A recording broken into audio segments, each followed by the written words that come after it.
Neemias, capítulo 13.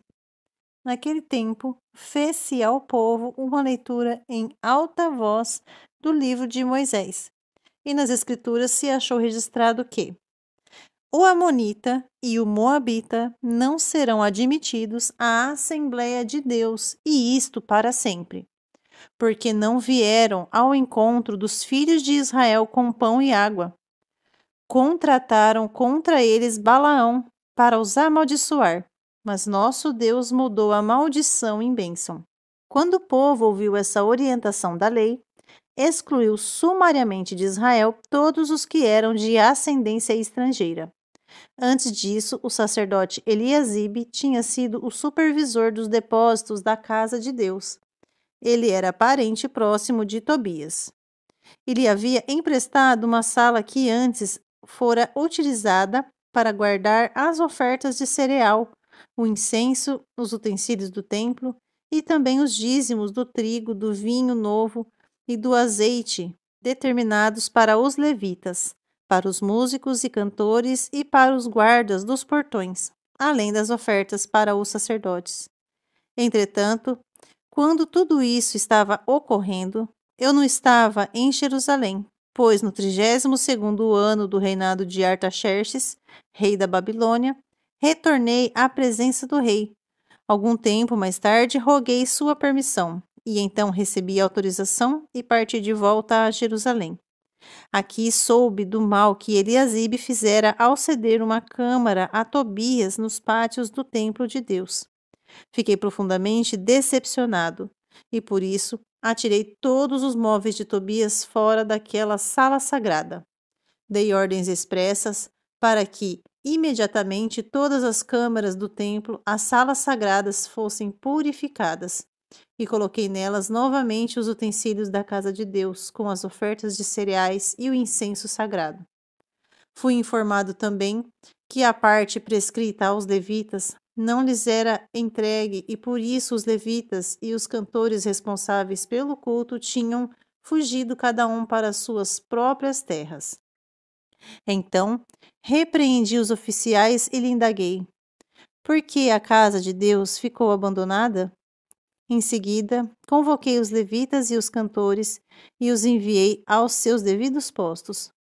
Todo o Judá, então, trouxe os dízimos dos cereais, do vinho novo e do azeite para os depósitos. E nomeei como tesoureiros para supervisionarem os depósitos Selemias, o sacerdote, e Zadoque, o escriba, e Pedaías, dentre os levitas.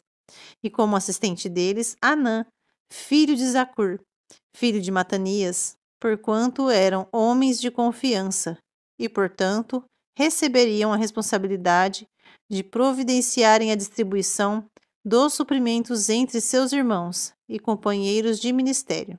E orei: lembra-te de mim, por isso, meu Deus, e não te esqueças que fiz com a mais absoluta lealdade pela casa de meu Deus e pelo serviço religioso prestado em tua honra e adoração. Naqueles dias, observei que, em Judá, alguns trabalhavam nos tanques de prensar uvas, inclusive durante o sábado, e ajuntavam o trigo e o carregavam em jumentos, transportando juntamente com vinho, uvas, figos e todo tipo de carga. Todos esses mantimentos eram trazidos para Jerusalém em pleno sábado. Então os adverti que não vendessem alimento nesse dia.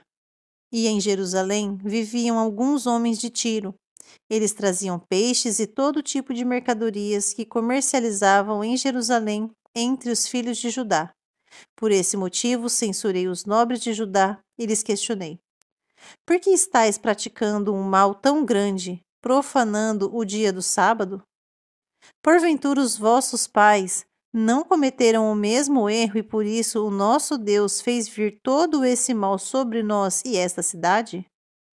E vós ainda provocais ira maior do nosso Deus sobre Israel, maculando a guarda sagrada do sábado.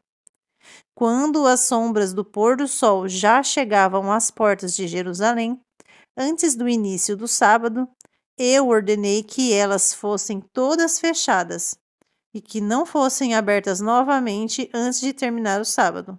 E coloquei alguns dos meus homens de confiança junto aos portões, para assegurar que nenhuma carga entrasse durante o dia do sábado.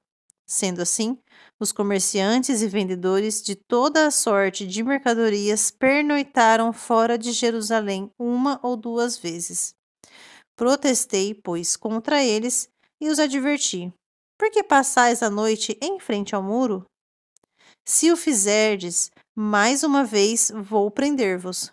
Daquele dia em diante não vieram mais às portas da cidade no dia do sábado. Então dei ordens expressas aos levitas que se purificassem e fossem vigiar os portões, a fim de garantir que o dia do sábado voltasse a ser respeitado como sagrado. Além disso, naquela época constatei também que alguns judeus tinham desposado mulheres estrangeiras de Asdod, Amon e Moabe.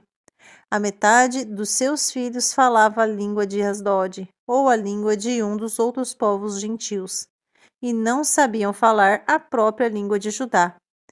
Eu os repreendi e invoquei maldições sobre eles. Cheguei a espancar alguns deles e arranquei-lhes os próprios cabelos. Fiz com que jurassem pelo Senhor Yahvé o nome de Deus e os adverti: não dareis vossas filhas em casamento aos filhos dos pagãos, e do mesmo modo não tomareis as filhas deles para vossos filhos nem para vós mesmos.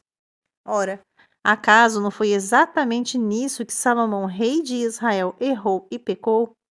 Entre uma multidão de nações, não havia rei que se igualasse a ele. Salomão era amado por seu Deus, e o Eterno o constituiu rei sobre todo Israel. Entretanto, até mesmo Salomão foi conduzido ao pecado pelas mulheres gentias. E nesse presente momento, temos que ouvir que praticais este mesmo grande mal, esta deslealdade contra a pessoa do nosso Deus. E estai vos casando com mulheres estrangeiras? Eis que um dos filhos de Joiada, filho do sumo sacerdote Eliasibe, era genro de Sambalate, o Horonita, e eu tive que expulsá-lo para longe da minha presença. E orei: não te esqueças deles, ó meu Deus, pois profanaram o ofício sacerdotal e a aliança do sacerdócio dos levitas. Deste modo purifiquei os sacerdotes e os levitas de toda a prática e influência pagãs, e lhes determinei responsabilidades, cada um de acordo com o seu próprio cargo. Também estabeleci normas para as provisões de lenha, indicando as datas exatas em que deveriam ser trazidas, assim como para os primeiros frutos. E orei: lembra-te de mim para o meu bem, ó meu Deus.